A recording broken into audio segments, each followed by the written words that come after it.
Okay, so what's the plan for today? I'm going to go through essentially all of Chapter 6.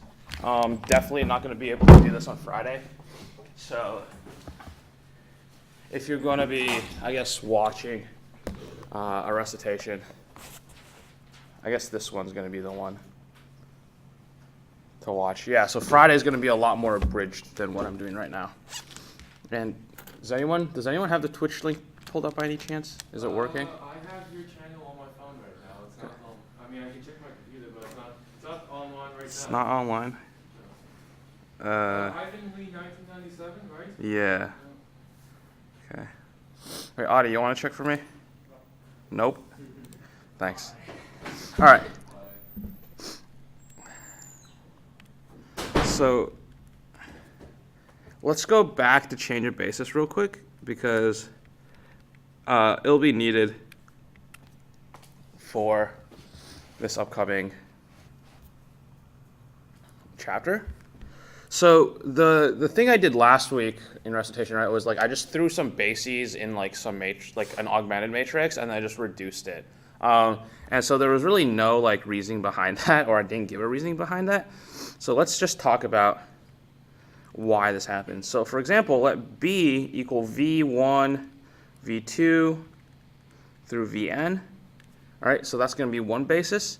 And then we're going to let C equal W1, W2 through Wn. Okay, so that's another basis. Okay. Then what is the change of basis matrix, right? P, B, C, or what we wrote was this. Okay. And so what it is actually the following. The correct way to think about this change of basis matrix is that you want to write each basis element of B as a coordinate of the basis in C. All right. So this first column is going to be a coordinate of the C basis. And we'll see an example here in a bit. And then so the second column is going to be the second basis vector written in terms of the C coordinate. And so on until you get up into the nth basis vector, which is also written in the C coordinate. All right, so for example, right, let's consider the vector space being P1R, the basis B being 7 minus 4x and 5x, and the basis C being 1 minus 2x, and then 2 plus x. All right, and then you want to find the change of basis matrix.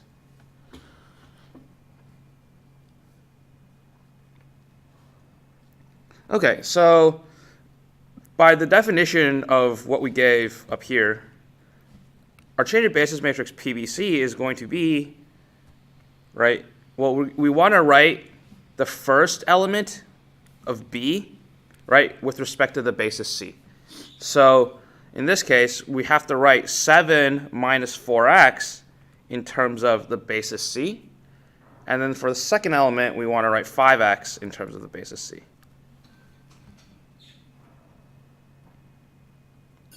All right.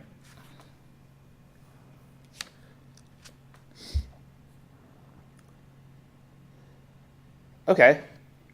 So now what? Well, now, right, we want to, how do we write these in coordinates? Well, remember, the coordinates is just what linear combination of this C can get me 7 minus 4x. Or in other words, we want 7 minus 4x is equal to some constant C1 times 1 minus 2x plus some constant C2 times 2 plus x, right? And then what we get for C1 and C2, we'll put in the matrix. So here, we want C1 and C2, and so we'll put it in as the first column, right? So that's what this column is right here.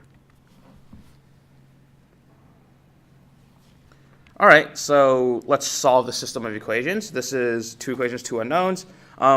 If you want to, or a better way to do it is to rewrite this as column vectors. So this would be 7 minus 4. And then this is equal to C1 times 1 minus 2 plus C2 times 2 positive 1.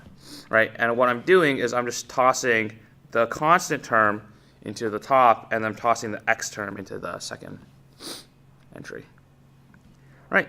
And then, okay, so this is a system of equations, which is really this augmented matrix, 1, negative 2, 2, 1, 7, negative 4. Right? And then reducing, you'll get something like this.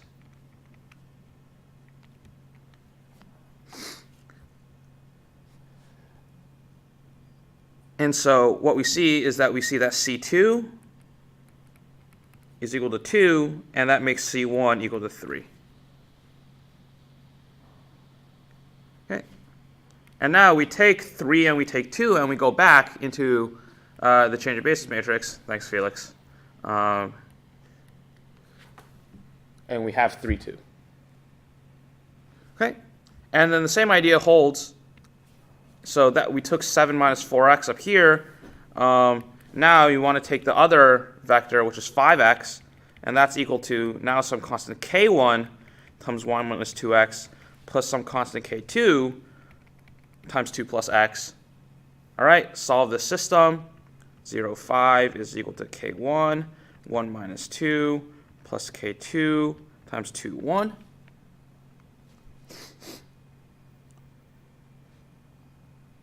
And then if we actually solve the system using the same thing above, 1, negative 2, 2, 1, and then now we get 0, 5 on the other side of the equals. Reduce 1, 2, 0, 0, 5, 5, and we get that k1 is equal to negative 2 and k2 is equal to 1. All right, and so now you take k1 and k2, and since that's what 5x is, right, you want to write the coordinate of 5x, you just put it up here. So this is negative 2, 1.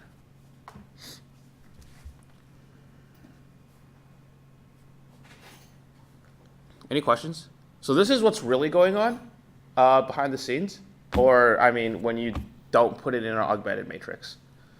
And so from just the equation on the screen, we can actually see why we can put these equations into an augmented matrix. All right, and do any of you see like the reason why we can just throw these into an augmented matrix? I mean, it's just like combining the two matrices. Yeah, exactly. So we're essentially just combining this matrix right here and this matrix down here, right? And the key is that they have the same coefficient matrix on the left-hand side. So because they have the same coefficient matrix, we can combine these two things, all right, these two systems of equations. And so what we get when we combine them, right, is we get 1, 2, negative 2, 1, okay? And then you want your first basis on the left, which is the 7 minus 4x guy, 7 minus 4, and the second basis on the right, 0, 5, right? But now, what is 1, negative 2, 2, 1? That's just the basis elements of C, right? Or 1, 2, 2, negative 1 is just the C basis. And then 7, negative 4, 0, 5 is the B basis. 7 minus 4x and 5x. Right? Do we see that? Okay? And so now what we see is that, oh, this is the C basis, this is the B basis. Hey, this is what I just did last week, right, without any explanation. I just told you to set up the system like this, and this is why you can set up the system like this. Is because what we're really doing is we're trying to find this change of basis matrix up here, this pink guy. And so that's why we can combine our coefficient matrices. All right, and then if we reduce this to the identity matrix, you'll get the same thing on the left-hand side. On the right-hand side, you'll get the change of basis matrix, which is the exact same thing as the change of basis matrix we get up there. All right, and so on the homework, I think, for this past week, there's that one question with the integrals, right, where you couldn't really put it into like a column vector form. right? So you kind of had to just solve for the constants like this. And so that's like a type of question where like you should like almost expect it to be like on a midterm, because you can't just like mindlessly put it into like basis on the left, basis on the right, and reduce. You actually have to think about like what is going on with change of bases. All right, so I'm pretty sure we're going to be grading that problem with the partial fractions integral question. All right, and so this is the idea behind what we're doing. All right, any questions about change of basis? So that's what I'm going to wrap up on change of basis here. Okay, so the second thing then, let's move on then to linear transformations.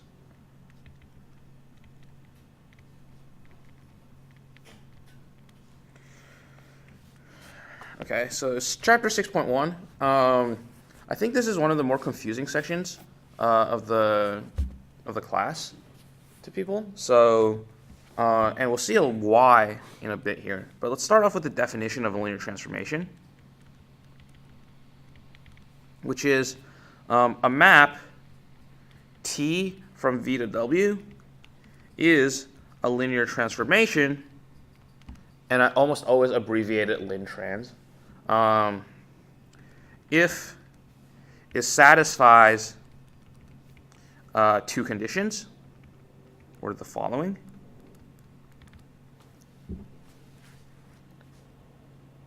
Okay.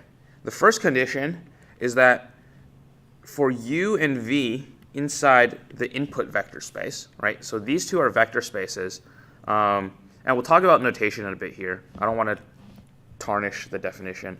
So for U and V inside the input vector space, you want T of U plus V to be equal to T of U plus T of V. All right, and so this is closed under addition, very similar to vector spaces. All right, except now what your general elements inside the parentheses, whereas for vector spaces your general element's kind of like the guy on the outside itself. Okay, and the second one is for K in R, or just a scalar. And U and V, so some vector in the vector space, you want T of KU is equal to K times T of V, T of U. So this is closure under, I guess, scalar multiplication, is that it doesn't matter if you multiply the scalar first or if you multiply the scalar second, you should get the same answer. All right, so this looks a lot like vector spaces, or at least the subspace things. All right, let's talk about the notation a little bit here. All right, so you have T from V to W. Okay, and so what the notation really is the following. T is the name of the map.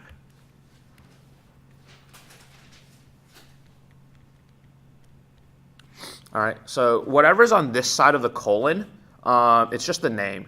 And so I could call it S, I can call it L, it doesn't matter. But just know that this side is, on the left-hand side, that's the name. Okay, this V is your input vector space. All right, so you take vectors from your input vector space and you throw it into the map. Okay, and then W is going to be the output vector space.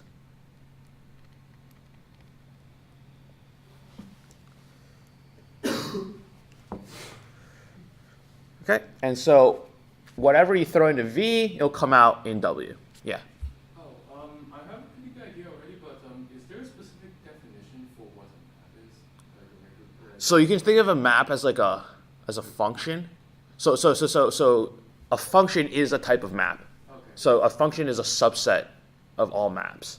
But maps generally, what they are is that you take in some input and you give out one or multiple outputs. Okay. So that's what it is. It's just a more broader term for function. So if it's like a function, then like one V can't map to multiple. Right. Yeah. So for a function, one v can only go to one w, right? That's like the definition of function. Whereas for a map, you can have one v go to multiple w's, but we don't really worry about that in this class. You can just think of function as maps, and maps as functions, etc. But the proper name to call it is the map. Okay, so that's the notation, and now let's just look at some examples of linear transformation. So this is what you have to do to really show linear transformation. So number one is matrix multiplication. All right, this is the most important one, and we'll see in a bit why this is the most important. What is matrix multiplication? Well, my map is some matrix A that takes me from Rn to Rm, right? And so this is why I've been making like a big deal about the dimensions of matrix multiplication a lot, because if you look, right, at our favorite Ax equals B, right, here's your m by n matrix A, here's an m by 1 input vector, and here's an m by 1 output vector, right? So this is A, this is your input, right, which is x inside Rn, and then this is your output, which is B inside Rm. So, right, your input vector is in Rn, and your output vector is in Rm. And so this is one that we can pretty like clearly see why the map is defined in this way. Okay, so there are two conditions we need to show, right? That this is closed under addition and closed under scalar multiplication. So addition, right? What we'll do is we'll take x and y inside Rn. Right, so you take two general elements of your vector space, of your input vector space. Okay. And I guess I didn't write, so there's something else I need to write. I need to show what it does. So I have it kind of explicitly written over here on the right-hand side, but you will be told that like the map like sends x to b or something like that.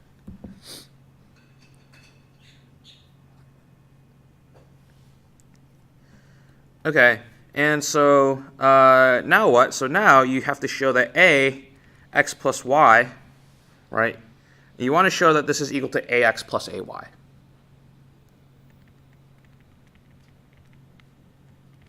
Okay? And because we're familiar with the properties of matrix multiplication, this is like immediately true, right? Because matrix multiplication is distributive, so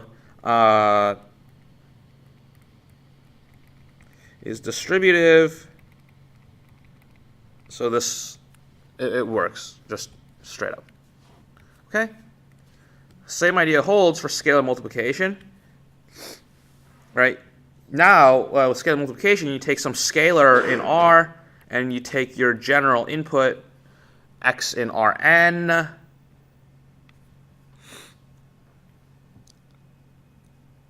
right? And then, so now what? So now, A times kx, you want to show if this is equal to ka of x. And again, by the properties of matrix multiplication, this is like true. So there's not much work to show here. Okay? Any questions? All right, we got more. The second most important map we'll talk about. So matrix multiplication is going to be the most important map for, I guess, the next week or so. But the derivative map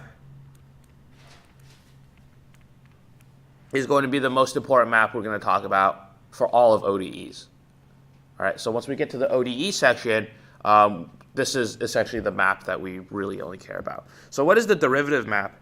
It's the following. D, which is the name of the derivative map, takes an input in C1i, so the continuous functions, and then that's differentiable at least once, and then it's going to map it to C0i.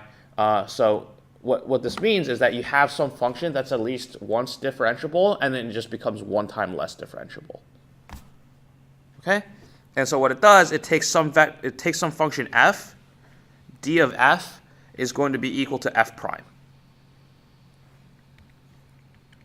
Okay, so we're really familiar with the derivative map, just not written as like d of a function, right?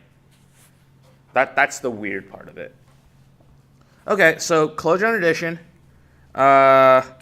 So d of f plus g, all right, is equal to what? Well, that's equal to f plus g prime, right? Because I'm just replacing this f with f plus g now. Well, what is f plus g prime? Well, we know the derivative is distributive under addition.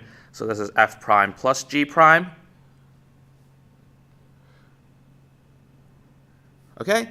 And what is this? Well, this is d of f plus d of g, right?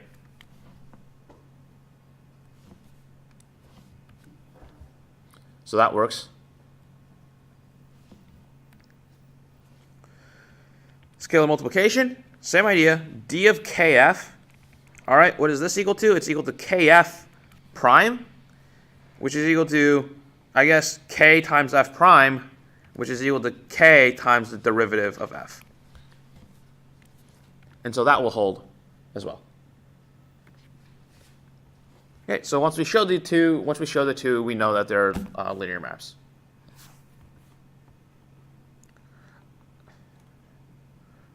Okay, so what if we do something? Okay,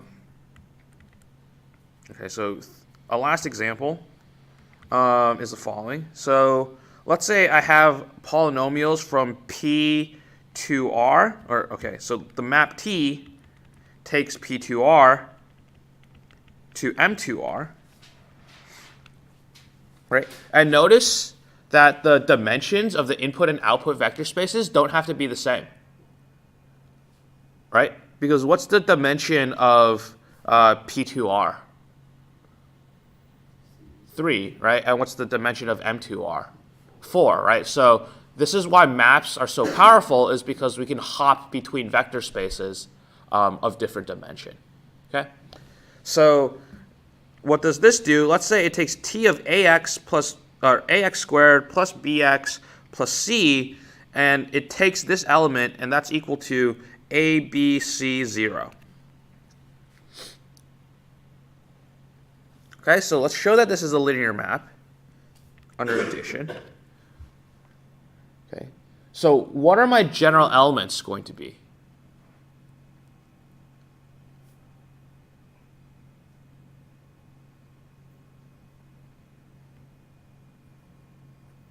Right, because I need to add something.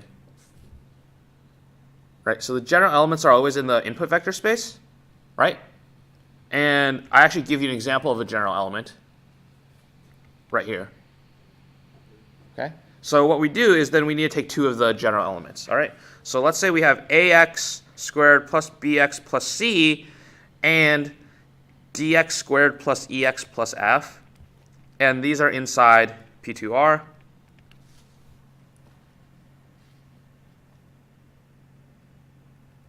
Okay, so now what do I need to do? Well, I need to add them together, right, and see what they map to. So this is going to be t of a plus d x squared plus b plus e parentheses x plus c plus f.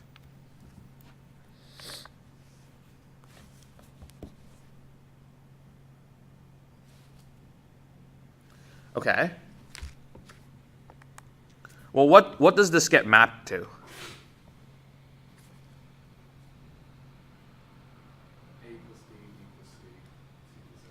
Yeah, a plus d, b plus e, c plus f, 0.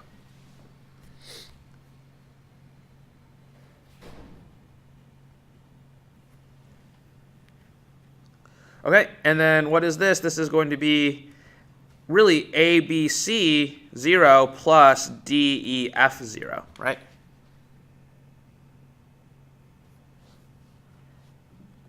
But what is a, b, c, 0? That's t of ax squared plus bx plus c.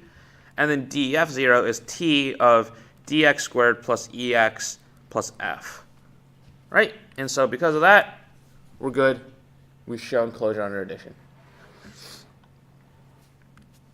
All right, scalar mult.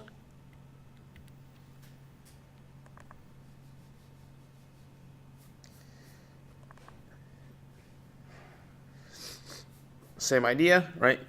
K and R. And then now we want a general element. So now ax squared plus bx plus c inside P2R. Okay, and now what do we want? We want to show that t of k times ax squared plus bx plus c. All right, what is this equal to? Well, all the coefficients get multiplied by k. So this is ka, kb, kc, 0, right? And then from the matrix, we can pull out the k.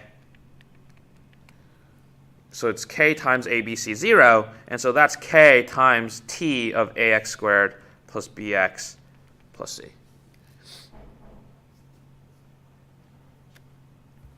Okay. Any questions? Yeah.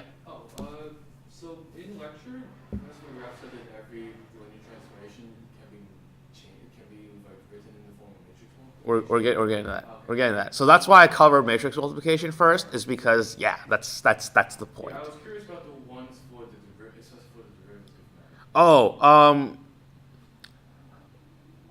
We can go through an example of one of those in a bit here. So you can actually have, well, at least for the derivative map. No, so you can't. Okay, so every finite dimensional linear transformation can be written as a matrix representation. For the derivative map, what is C1i? It's all continuous functions that are one-time differentiable, right? But there's an infinite basis for them. Okay, because like what are the one-time differentiable functions, right? Well, sine, cosine, right? Those are obviously different from each other, right? Then you throw in e to the x, right? That's different from all of them. Then you throw just like a linear term, right? That's different from all of them. And then you can go like quadratics, quintics, right? So those are all continuously differentiable at least once, right? But they're all linearly independent from each other, right? You can just visualize the graphs of these like lines in R2, right? And so because of that, there's no basis. There's no basis for this guy. Well, there is a basis. It's just infinite dimensional, right? And so the derivative map can't have a matrix representation because it's infinite dimensional. So but if it is finite dimensional, so for example, we can take derivatives of like polynomials, and if the input vector space is specifically a polynomial, and the action that we're doing is taking the derivative of the polynomial, right? Remember, polynomials are finite dimensional because we can only go up to x to the n, right? So if we have a finite dimensional polynomial, we can write the matrix. But in this case, in this general case, there is no matrix we can write for this derivative map. All right, and this is one of the favorite. I think this is like a really classic true/false question. Is that like, give an example of like a map that sends you from an infinite dimensional vector space to an infinite dimensional vector space, and this would be like the example that you want to show. It's like the easiest one to show. So, yeah. So there's a reason why I'm covering like these maps like in general. All right. Any other questions? That's a really good one, actually. That's a really good question. Any other questions? All right. So let's just see what happens when like it's not a linear transformation. Just real quickly, how do we show that it's not one? So let's say we have a map from M2R to R. All right. So we take 2 by 2 square matrices and go to a number. And what's the map? T of A is the determinant of A. Okay. So you take a 2 by 2 matrix A. You calculate its determinant, right? And that's the map.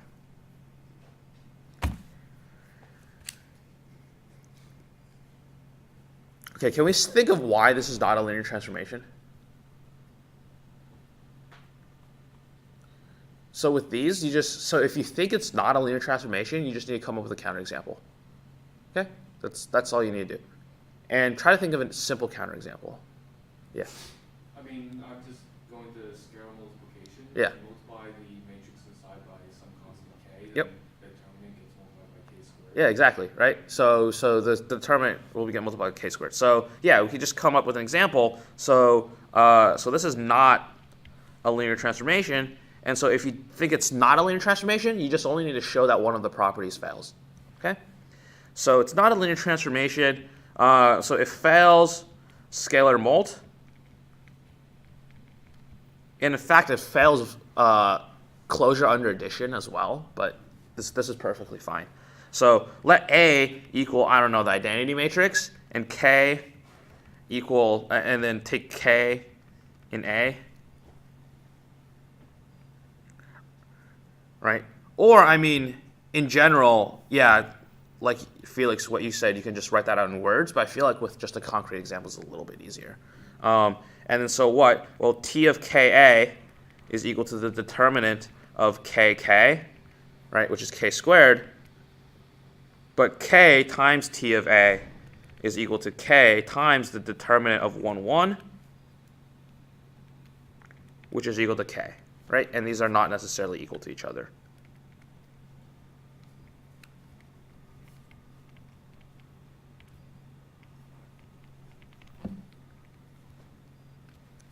Right? And since they're not necessarily equal to each other, this fails scalar multiplication.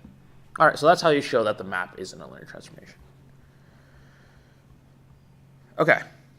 Any questions about linear transformations in general? So this is like one part you have to do is just you have to be able to show that these are linear transformations or not. I think you guys did this in class yesterday, right? So the next part then is matrix of a linear transformation.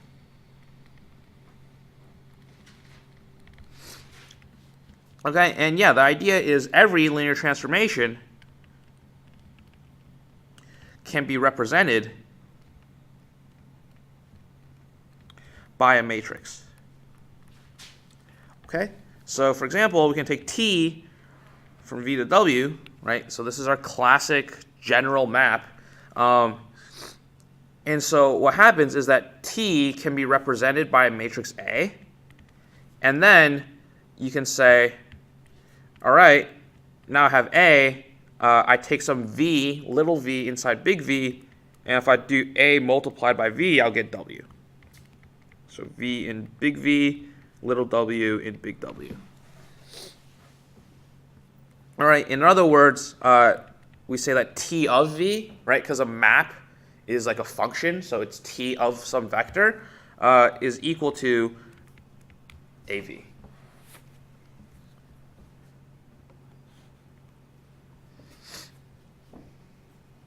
All right, so there are a few types of linear transformations that we can do. All right, and it's actually pretty confusing to find linear transformations. So let's talk about the following. So here's the idea behind the matrix of a transformation.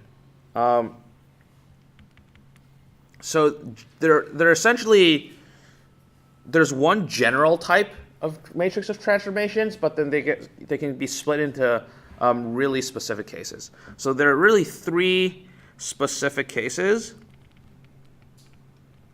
of matrices of a linear transformation.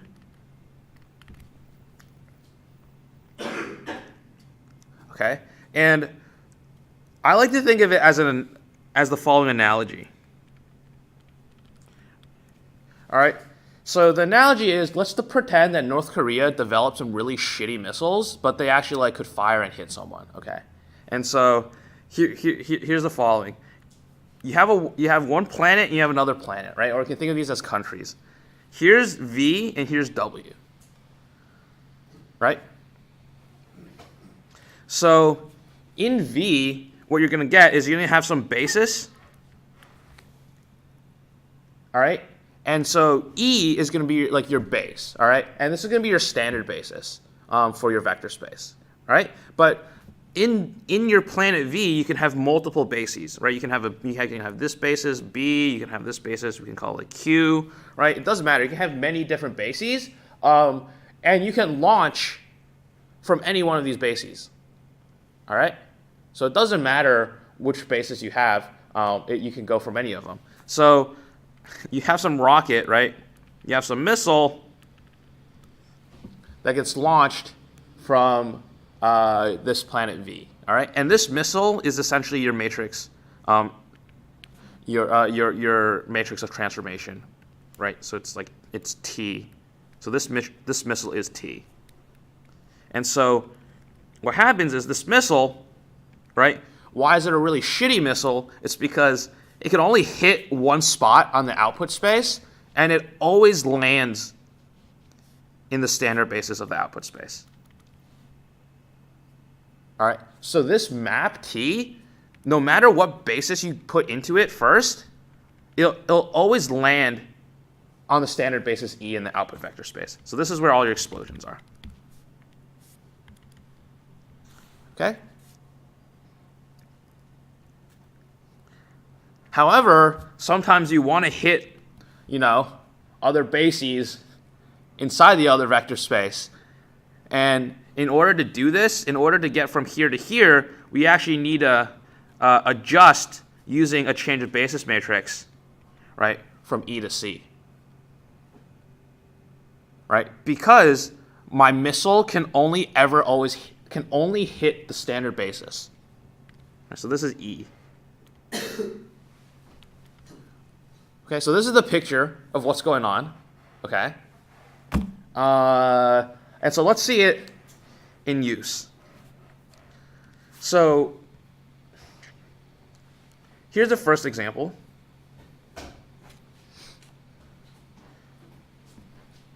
So example 1.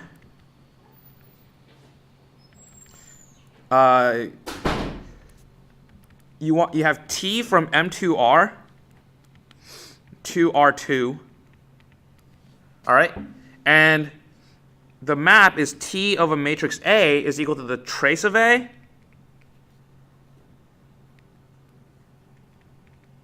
all right, and then let's say 2 times the trace of A.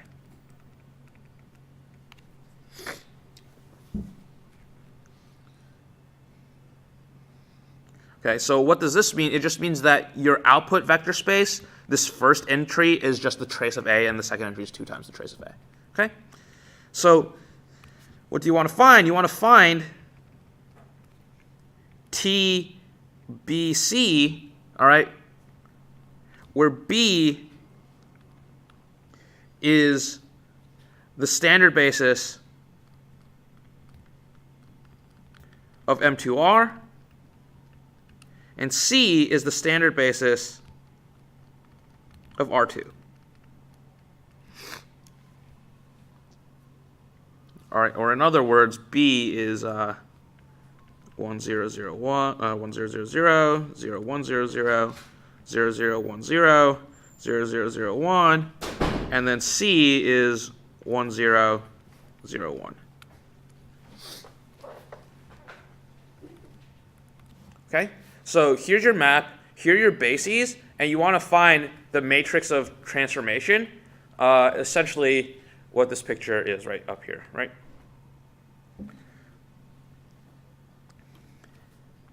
Okay, so what's going on, right? So if we draw our 2 planets and we see what's going on, B,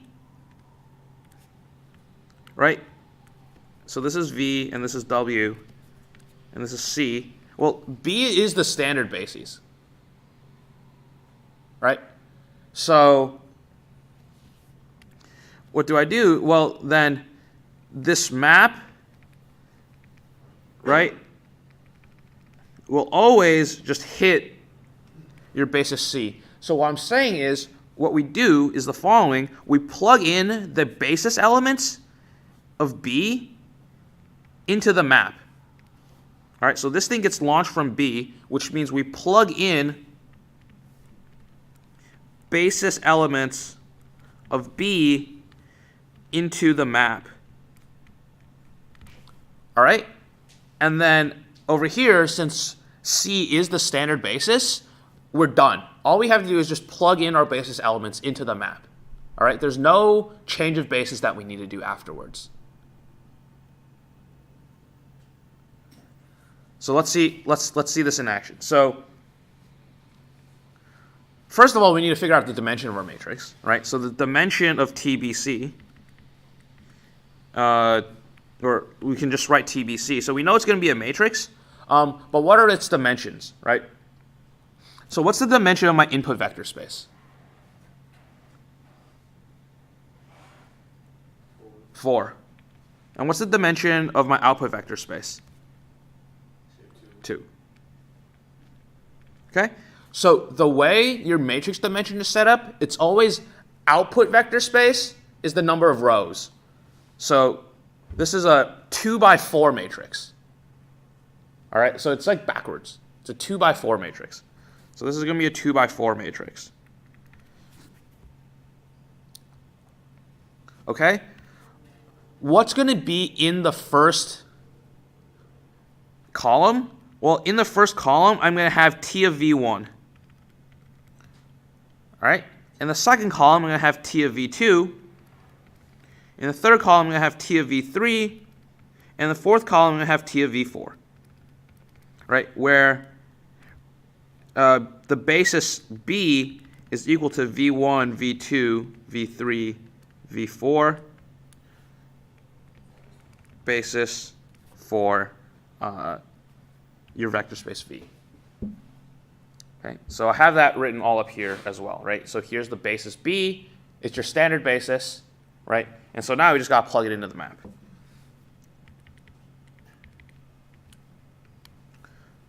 Okay, so what's going to be in my first column?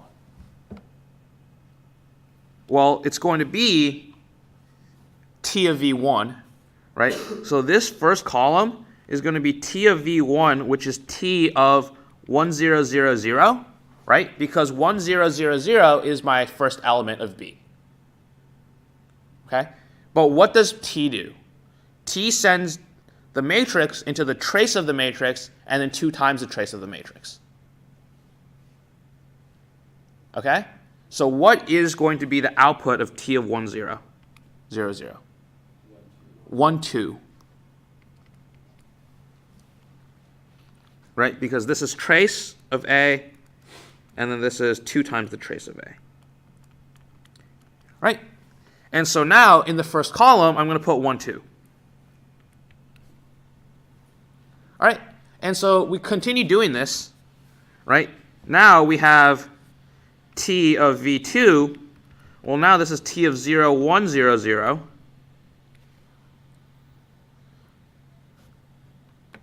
Okay? But what is the trace of 0, 1, 0, 0? It's 0. Yeah. So this output is going to be 0, 0. Okay? So you have to do that for every single basis element in B. All right? So that's what I mean by plugging in the basis elements of B into your map T. All right? So now the same thing. We can just finish this off. T of V3 is equal to T of 0, 0, 1, 0. This matrix also has no trace. Right? So this is 0, 0. And then T of V4 is equal to T of 0, 0, 0, 1, which is 1, 2 again. Right? This is going to be the answer to that problem. Any questions? Okay. So this obviously, right, was between vector space V and vector space W, right? We have a different input vector space and we have a different output vector space. Okay. So here, right, the map goes from some basis to the standard basis, and so we don't have to adjust once we're in the output vector space because C is the standard basis. Okay, so remember, this is the general picture up here, where if we want to go to some basis C, we'd have to multiply it by a change of basis matrix afterwards. But we'll get to an example where we actually do that. Okay, so now let's take a look at another example. Example 2, this is from fall 2014 final.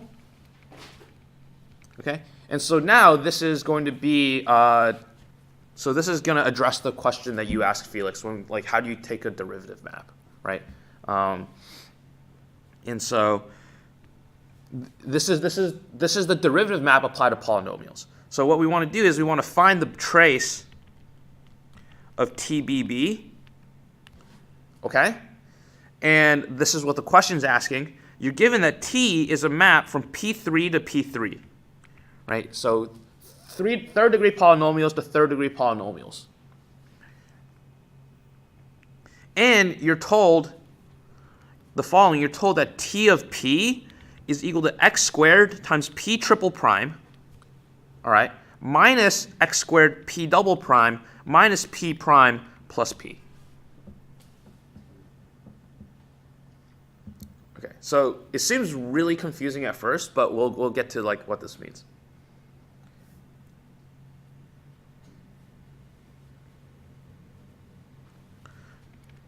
And okay, so this says find the trace of TBB. It also says that you can choose any basis for B. So any basis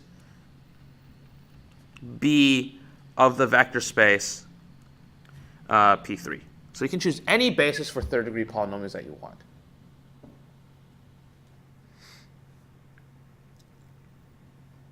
Okay, so given the fact that you can choose any basis that you want, what do you think should be the basis that we choose? 1x squared x. Yeah, the standard basis, right? So let's pick B, and let that be the standard basis.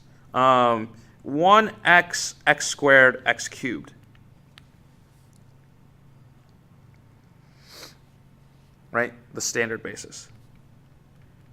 Because again, when we look at this picture up here, if you go from standard bases to standard bases, you don't need any other things to do, right? So, okay, what happens? This is what happens. So, the picture is now the following. Instead of firing missiles at other countries or other planets, you're firing it on yourself. So, you have your basis B, right? Here's a missile. And for some reason, right, you want to hit yourself, all right? And notice, since B is the standard basis, you're always going to hit yourself, all right? So in this case, B is equal to the standard basis, right?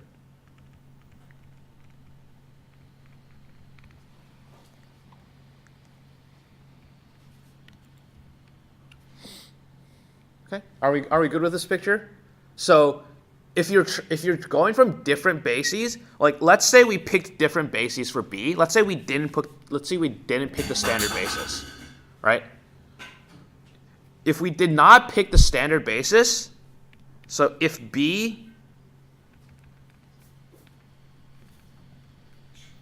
so this is what the picture would look like if we chose something else for B, right? I'd have my missile, right? I have my planet. Here's B, right? Here's my missile.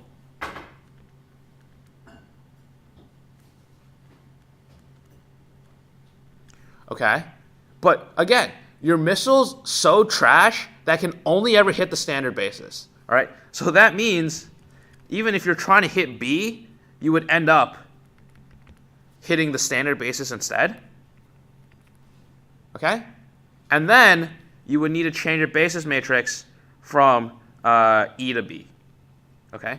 But since B is the standard basis, you don't need the change of basis matrix because the change of basis matrix ends up being the identity.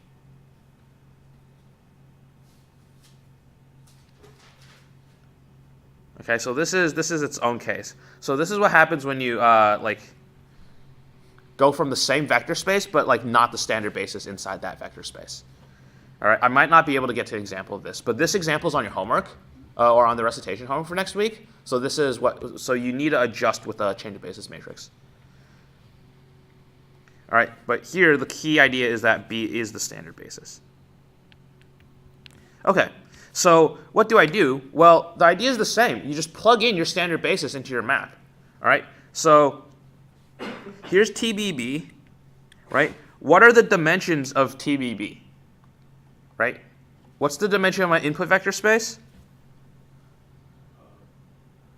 4. And what's the dimension of the output vector space? Yeah, it's also 4, right? So this is going to be a 4 by 4 matrix.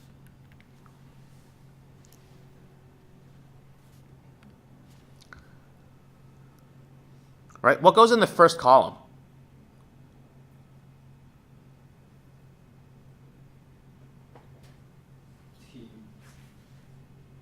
Yeah, TV1, right? T of your first basis element. But what is my first basis element here? 1, right? So this first entry is going to be T of 1. All right, and so now let's calculate what T of 1 is.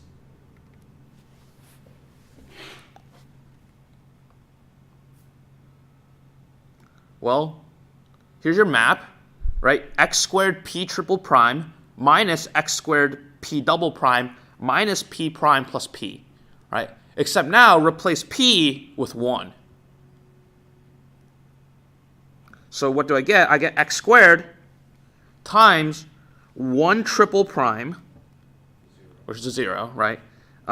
Minus X squared times 1 double prime, which will also be 0, minus 1 prime, right, P prime, which is 0, and then plus P, which is 1. Yeah, so this is X squared times 0 minus X squared times 0 minus 0 plus 1, so you get T of 1 is equal to 1. Okay? And the way we write our matrices is that, remember how we unravel polynomials? We always do like 1, x, x squared, x cubed, right? So what is this first column vector going to be? 1, 0, 0, 0. Exactly.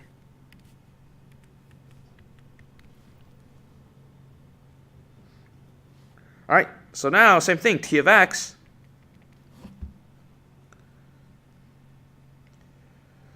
Right, this is x squared times x triple prime minus x squared times x double prime minus x prime plus x. So this is 0 minus 0, okay, and then x prime is 1, so minus 1 plus x. So now we get negative 1 plus x. And I should have done it in another color, but it's okay. Right, so what's my second column going to be? Second column is T of x. And now this is negative 1, 1, 0, 0. So do we get the idea? Yeah, okay, so let me just say what the other ones are going to be. So, right, the next element is T of x squared. And for T of x squared, you should get negative 2x minus x squared. Right, you plug in x squared into the derivatives. Actually, let me just work it out.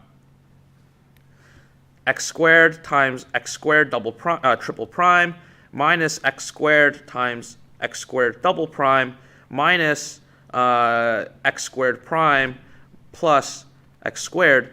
So this is 0 minus x squared double prime is 2. So this is 2x squared minus 2x plus x squared. And so negative x squared minus 2x. And so what is that entry in my column vector going to be? 0, negative 2, negative 0. Yeah. And then lastly, T of x cubed. Here you get x squared times 6 minus x squared times 6x minus 3x squared plus x cubed. And so that's going to be 3x squared minus 5x cubed. And so that's 0, 0, 0, 3, negative 5. And so this is T of x cubed.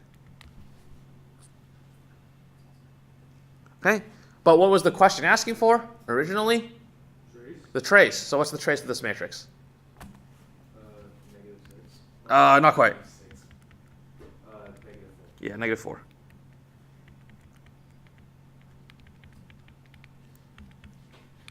And here's a fun fact. No matter what basis you use, you will have gotten the same trace. It's just that the standard basis is just easy.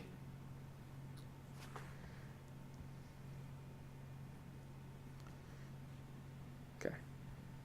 Any questions on this problem right here? Okay. I got one more. I got another example because I want to hit every possible case. Let me pull it up.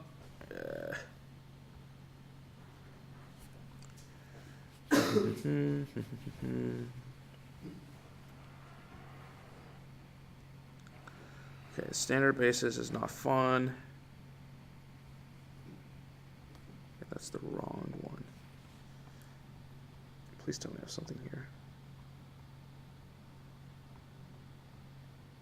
Linear transformation. Okay.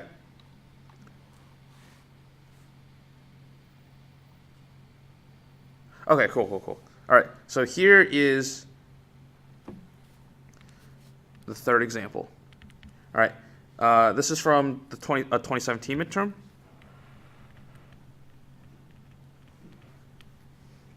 Okay, and it's the following. So T is a map from P3R to R2.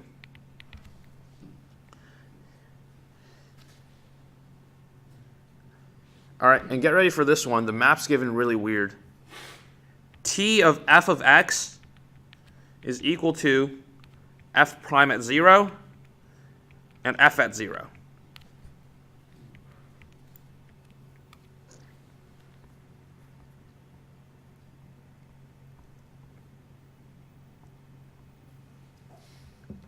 All right, so part A of this problem is actually what we just did above. You find TBC, where B and C, right, what we did here, where B and C are the standard basis. Okay? That's no fun. We already know how to do that. All right, we just plug the standard basis in. It gives us our column vectors, and we're done, right? Part B of this problem asks the following.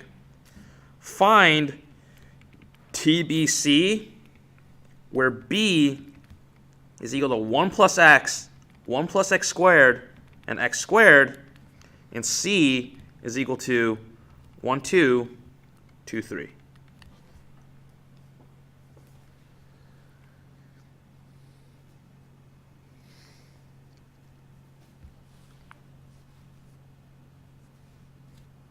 Okay, so if you draw out our picture now, what does it look like? Here's V, here's W, right? Here's our standard basis E, but we're not launching from standard basis E, okay? So what's actually happening is we're actually going from B, all right? North Korea's developed some new technology. They can launch from another base now, besides E, right? And so what happens is, okay, but their missiles still suck, right? So the problem is the missile can only hit the standard basis on the output space initially. Okay? So this is going to be T from B to E. Okay? But what are we trying to find? We're trying to find TBC, right? We really wanted to hit this basis C over here, okay? So what we have to do afterwards is we essentially have to find a change of basis matrix from E to C in my output space.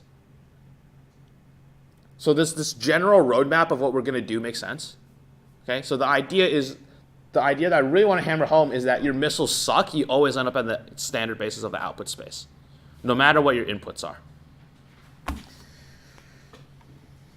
Okay, so that's what's happening. So step one, so let me just write down the general form of what we want to find. TBC, right, is the following. What did I write up here? Right, I wrote T of V1, T of V2, T of V3, T of V4. Right? It's the same idea. T of V1, T of V2, T of V3. How many dimensions are we? The input vector space is 4-dimensional. So, the input vector space is 3-dimensional. Wait, did I copy this down wrong? Oh, this is P2R. Sorry, P2R. Right, we have 3 basis elements. Okay, so this is T of V1, T of V2, T of V3, except we want to write these in coordinates of C.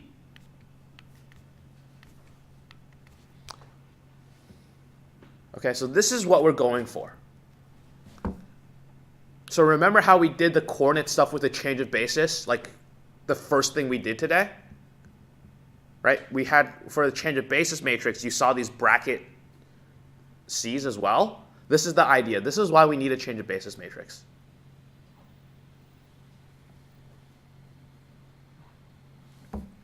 Okay?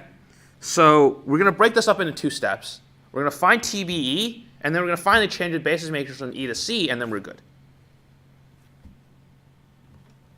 And this is because B and C, well, this is mainly because C is not the standard basis. Whereas up here, if we go back up to the previous example where I drew the same thing, here C is the standard basis. Right? This C is the standard basis, which is why I didn't need to do this. Right? I didn't need to do that in the first example we did.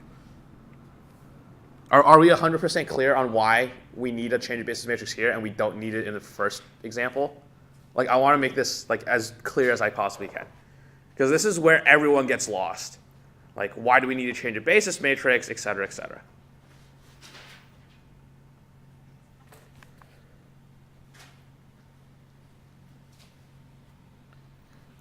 Okay. Right. So if your output vector space is the standard basis, there's no need to write it in terms of another basis. You're just done.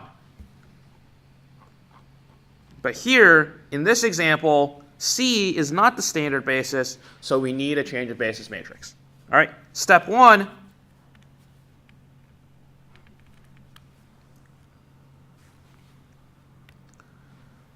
Is the following, and it's to find TBE. This step is easy.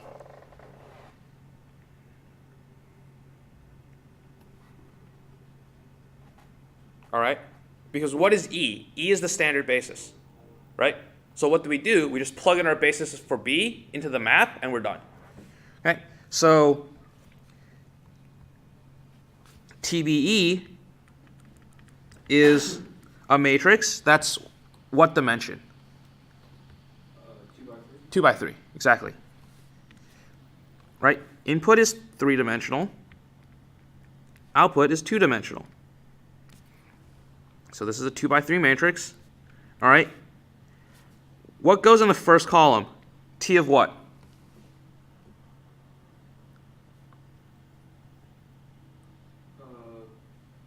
T of 1 plus x. 1 plus x. So 1 The first element, right? We plug in the first element of B into the map, right? Because we're going from TBE, right? We're plugging the basis elements of B into my map, into this rocket, all right? So we find TBE,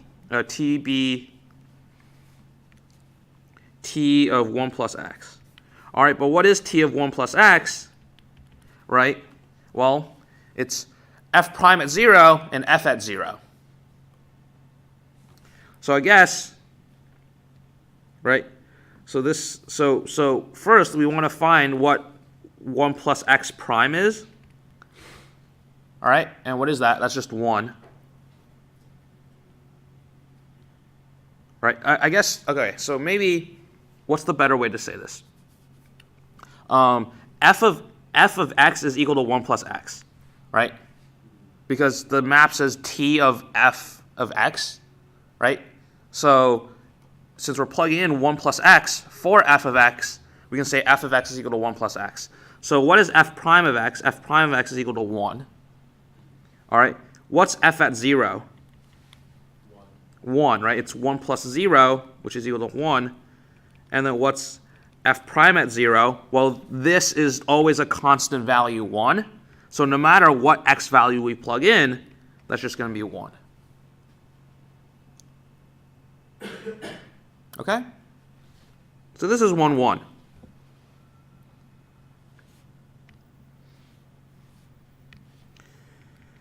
All right. Next step, T of 1 plus x squared, right, is the next element we need to plug in. So 1 plus x squared, right? Well, f of x is now equal to 1 plus x squared. And so f prime of x is equal to 2x. Right? So what's f at 0? What's 1? Okay, because it's 1 plus 0. 1 plus 0 squared, that's 1. And then what's f prime at 0? Yep, 2 times 0, which is 0. Okay, so now this next entry is 1, 0. Is it a bit cold in here? Yeah. Okay.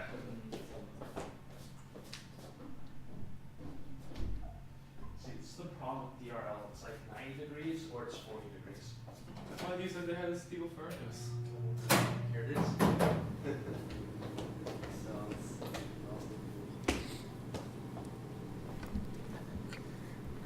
Let me know if that's blasting cold air, which could be the case, but I think it was warm air. Yeah, it feels warm. Okay, that's good. All right, what's our last step? Last step is plug in x squared, right? From a basis b. So now t of x squared, this is t of 1 plus x squared, right? And so now we need t of x squared.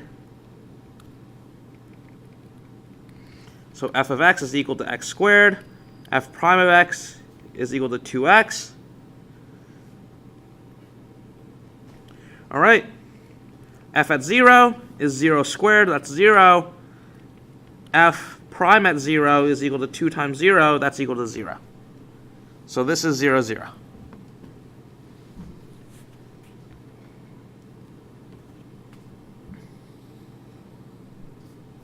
Okay. Are we good? Does this make sense? Yeah. Oh, is it 0, 1? Oh, did I do it backwards? Yeah, because it's f prime and then f. Thank you. Yeah, that's 0, 1. Right, because the map is f prime. F prime at 0 is first. Yeah. Good catch. Yeah, otherwise this is wrong. Otherwise we've been wrong. So. All right, but what do we need to do still? We need to write all these guys in terms of basis c. Right? Like we need to write this vector in terms of c. We need to write this vector in terms of c. We need to write this vector in terms of c. All right, so that's what we still need to do. Let me erase those. So step 2 is to write the columns in terms of basis c. All right, there's a few ways you can do this. One, you can try to eyeball it. Right? So here's your basis c. It's 1, 2, 2, 3. Right? It's 1, 2, 2, 3. Well, see if you can get a linear combination that gets you 1, 1. And I think that one's actually not that bad. It's like negative 1 and 1, right? That gets you 1, 1. Anyways, so you can eyeball it. That's fine, right? The way I'll do it, just to make it more formulaic, is just find the change of basis matrix, all right, from E to C. So remember, our missile, we've landed at E, but we're trying to hit C. So we need this change of basis matrix to adjust our trajectory. So, or find P from E to C, which is also PEC. Okay, so how do we find this change of basis matrix? We go to our augmented matrix, right? What do we put on the left?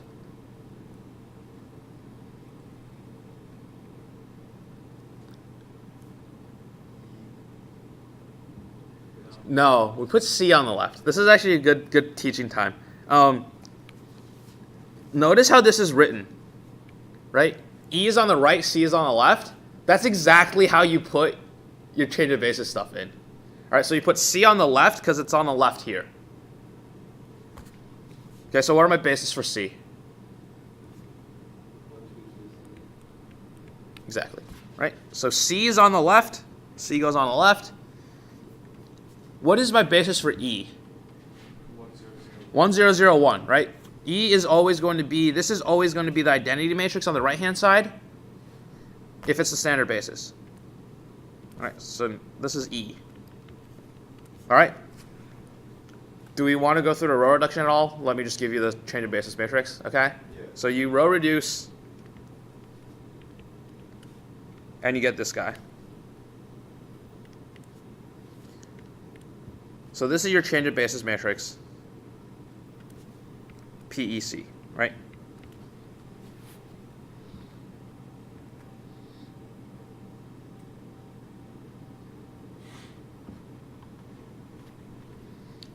Okay, so now step 3 is we want to get T from B to C. Right? We have our change of basis matrix, and we have our matrix from B to E. So now we need to find TBC. And so this is what it is. TBC is equal to PEC times TBE.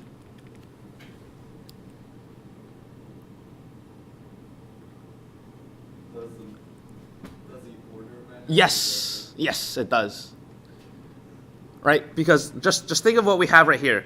Here we have a 2 by 3 matrix, right? And here we have a 2 by 2 matrix. If you multiply it one way, the dimensions match. If you multiply the other way, the dimensions don't work.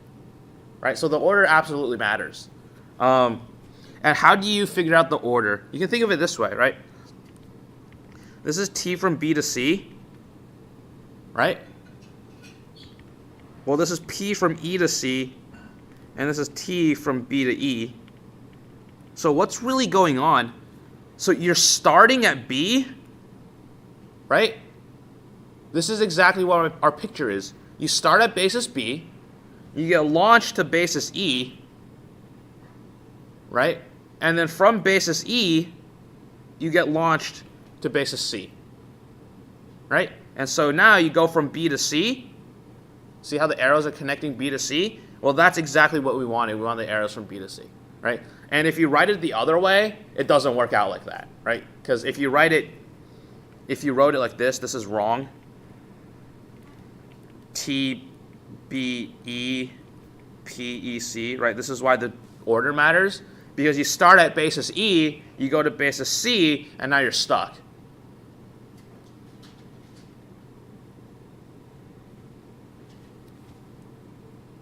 Okay, so don't do that.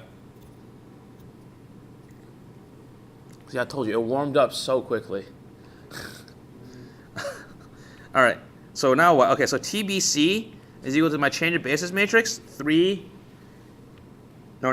2, 2, -1, times 1, 1, 0, 1, 0, 0,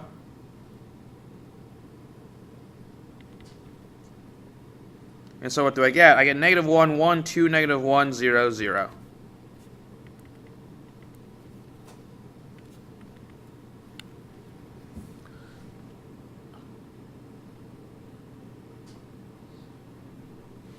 Any questions?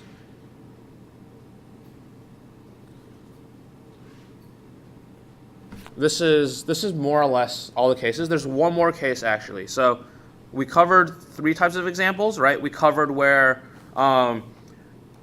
you have the standard basis on different vector spaces. That was the first example. We covered if you have the standard basis inside the same vector space, right? Where you hit yourself. Notice you could have B not be the standard basis. And then you have the standard basis of, and then now you have non-standard basis of different vector spaces. All right, so those are three scenarios that we covered. This fourth scenario right here, this is on your recitation homework. All right, it's very similar to the third scenario, right? Because you have that change of basis that you need to adjust for. Okay. Okay. The last type of problem we'll cover is the following, and then you're out of here. Let's say I have the following problem. T is from P2R to M2R. But I don't give you a map.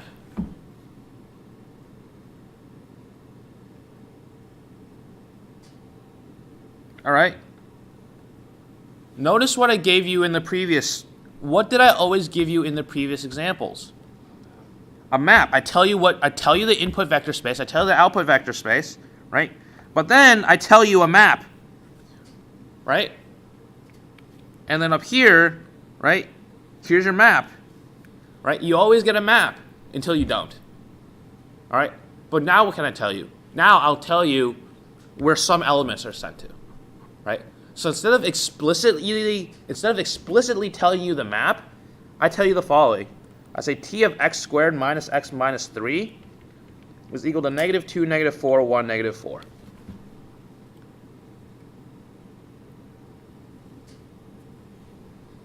I tell you that t of 2x plus 5 is equal to 0, 1, 2, -2. And I tell you that t of 6 is equal to 12, 6, 6, 18.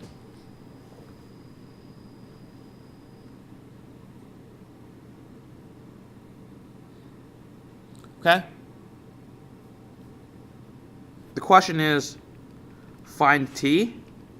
And if they don't tell you what basis you're in, just assume standard basis.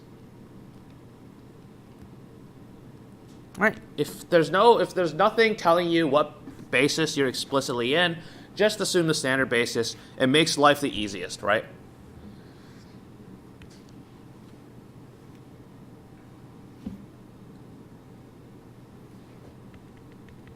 All right, I'm going to turn that down because it's like really warm now.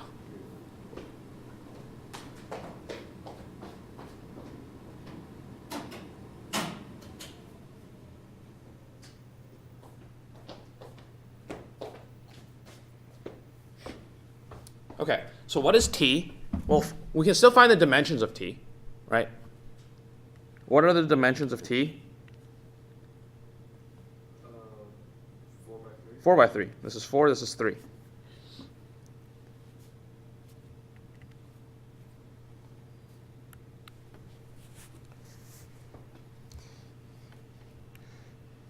Okay. What do we want to plug in for the columns?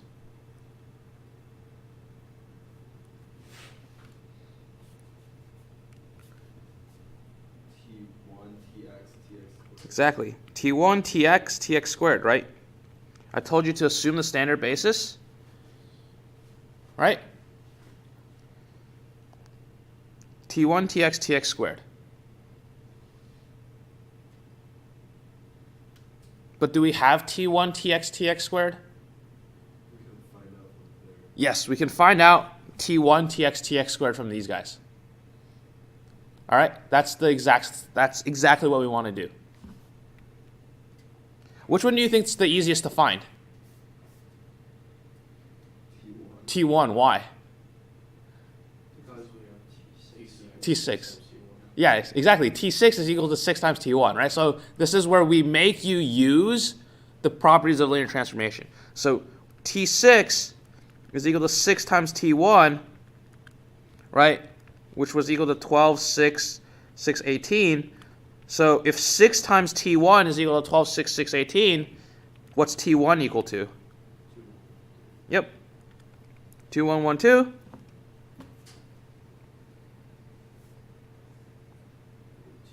Oh, 2, 1, 1, 3. Sorry. Yeah. 2, 1, 1, 3. Right? So what goes in our first column? Well, 2, 1, 1, 3.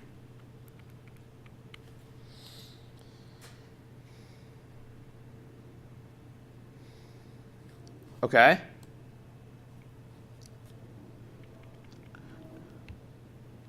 Now what's t of 2x plus 5? Well, what's t of 2x plus t of 5?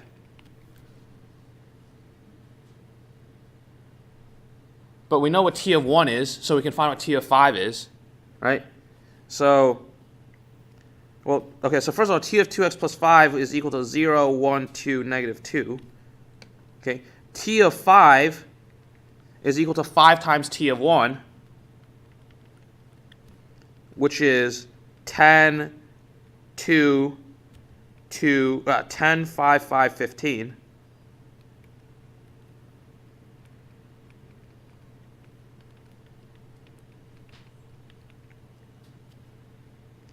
All right, and what is t of 2x? Well, that's 2 times t of x, right?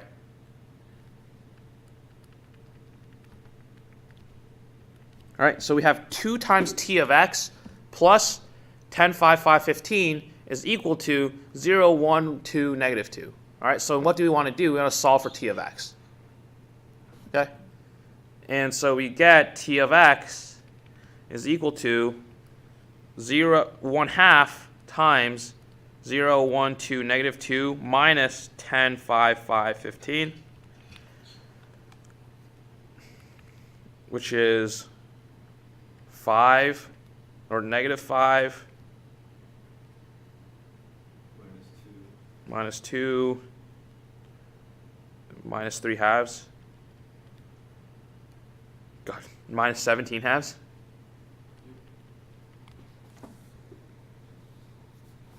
Okay, so what's t of x? Minus 5, minus 2, minus 3 halves, minus 17 halves.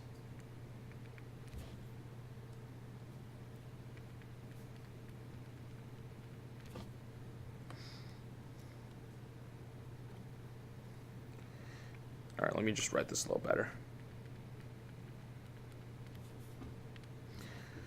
All right, t of x squared. Well, we have x squared minus x minus 3, right? So t of x squared minus x minus 3 is equal to negative 2, 1, negative 4, 4.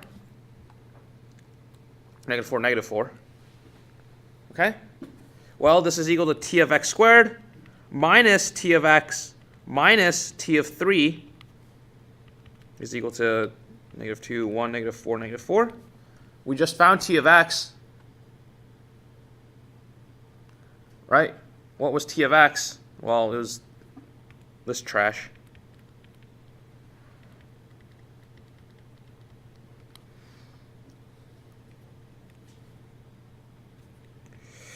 Minus 5. Okay. So t of x squared minus that minus t of 3. So it's 3 times t of 1, which is 6,339.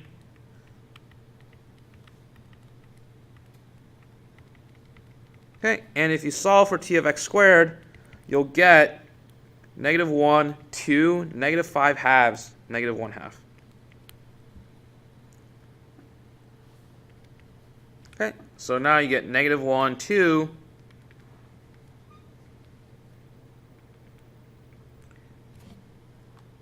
negative 5 halves, 1/2, negative 1/2.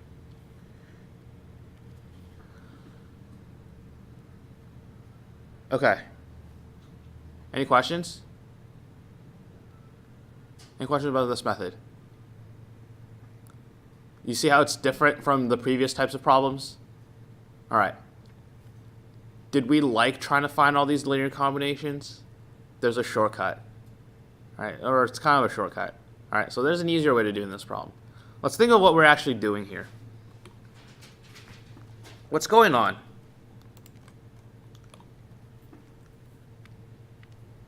Right? This is T, right? T is a matrix, right? This is T times some column vector is some column vector, right? I can think of this first line as T times negative 3, negative 1, 1 is equal to negative 2, 1, negative 4, negative 4, right? I can think of this line as T times what?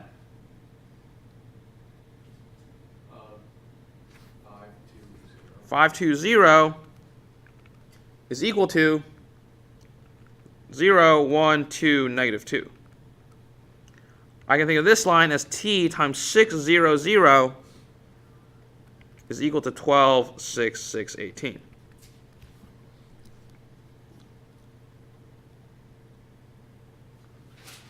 Okay. But we kind of did this with change of basis as well. T is always the same matrix, right? T is always the same matrix. So we can kind of just stack everything else like together, right? So I can take these three equations, I can rewrite them as T times All right, and I'm just doing this arbitrarily because I have the inverse matrix of one of these guys. 6, 0, 0. So I'm just going to choose the last column first. It doesn't matter, right? And then 5, 2, 0. And then negative 3, negative 1, 1.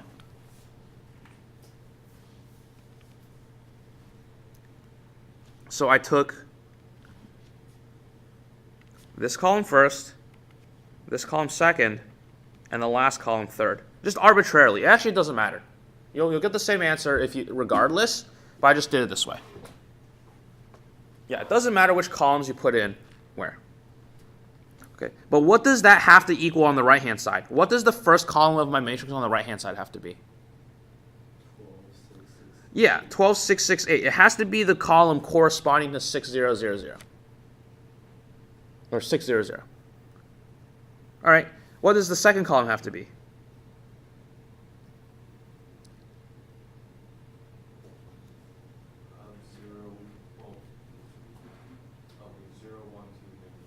0, 1, 2, negative 2. And then so my last column then has to be negative 2, 1, negative 4, negative 4. Okay? Do we understand how to set up this problem this way?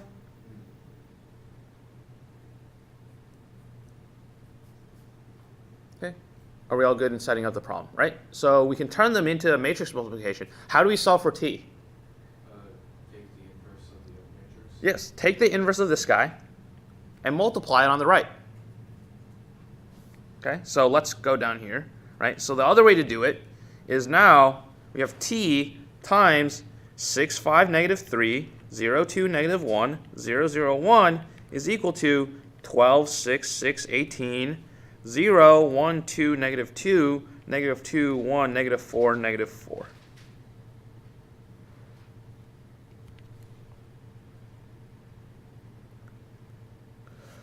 Oh, God.